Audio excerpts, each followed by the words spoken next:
Good morning, everyone.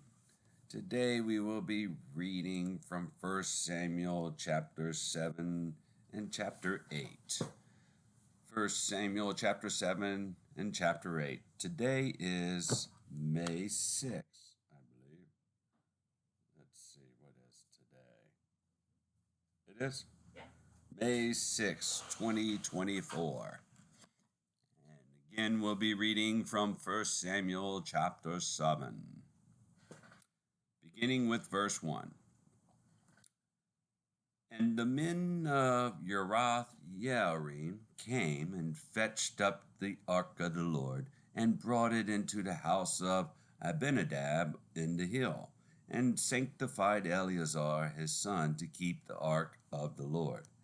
And it came to pass, while the ark abode in Urath Yearim, that the time was long, for it was 20 years, and all the house of Israel lamented after the Lord. And Samuel spake unto all the house of Israel, saying, If ye do return unto the Lord with all your hearts, then put away the strange gods and Ashtaroth from among you, and prepare your hearts unto the Lord, and serve him only, and he will deliver you out of the hand of the Philistines.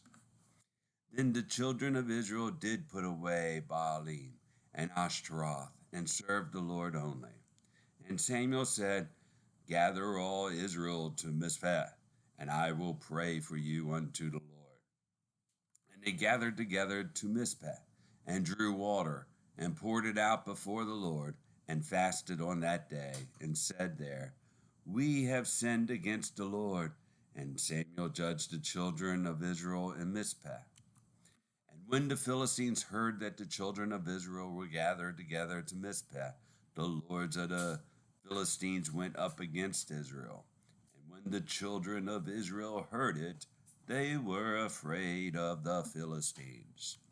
And the children of Israel said to Samuel, Cease not to cry unto the Lord our God for us, that he will save us out of the hand of the Philistines.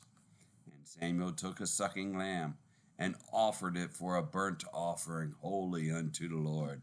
And Samuel cried unto the Lord for Israel, and the Lord heard him. And as Samuel was offering up the burnt offering, the Philistines drew near to battle against Israel. But the Lord thundered with a great thunder on that day upon the Philistines, and discomfited them, and they were smitten before Israel. And the men of Israel went out of Mizpeh, and pursued the Philistines, and smote them, until they came under Bethkar. And Samuel took a stone, and set it between Mizpeh and Shen, and called the name of it Ebenezer, saying, Hitherto hath the Lord helped us. So the Philistines were subdued, and they came no more into the coast of Israel. And the hand of the Lord was against the Philistines all the days of Samuel. And the cities which the Philistines had taken from Israel were restored to Israel, from Ekron even unto Gath, and the coast thereof did Israel deliver out of the hands of the Philistines. And there was peace between Israel and the Amorites.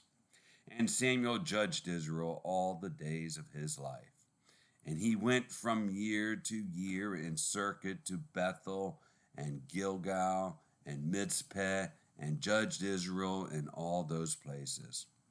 And his return was to Ramah, for there was his house. And there he judged Israel, and there he built an altar unto the Lord. That was the end of 1 Samuel chapter 7. And now we read chapter 8, verse 1.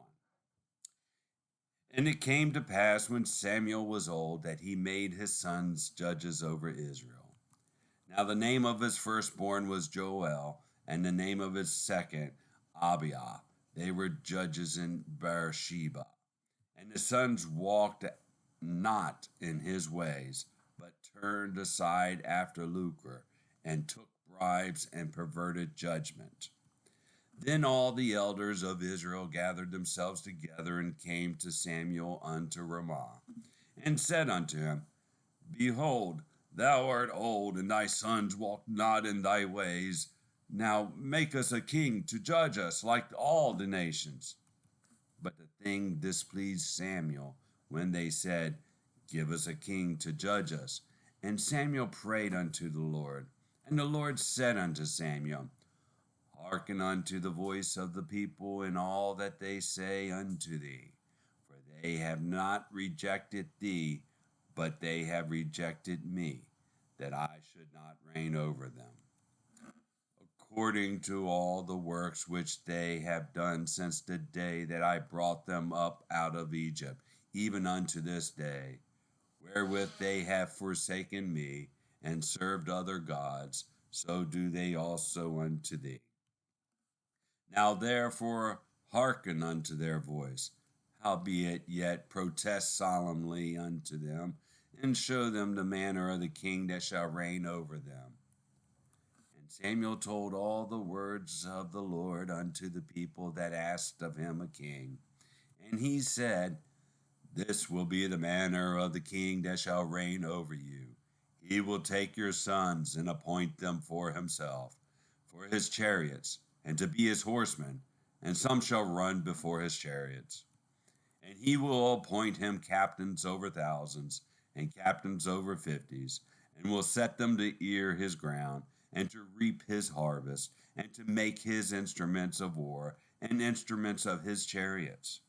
And he will take your daughters to be confectionaries, and to be cooks, and to be bakers. And he will take your fields and your vineyards and your olive yards, even the best of them, and give them to his servants.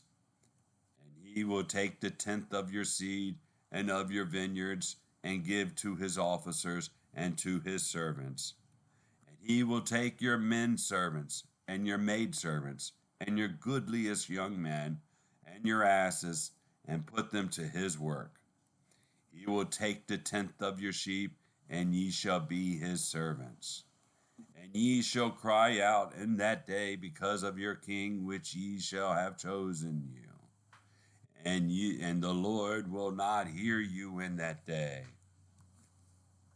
Nevertheless, the people refused to obey the voice of Samuel, and they said, Nay, but we will have a king over us, that we may also be like all the nations, and that our king may judge us, and go out before us and fight our battles.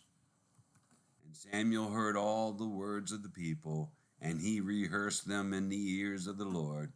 And the Lord said to Samuel, Hearken unto their voice, and make them a king.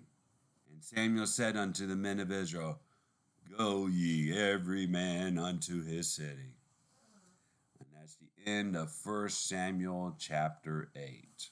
1 Samuel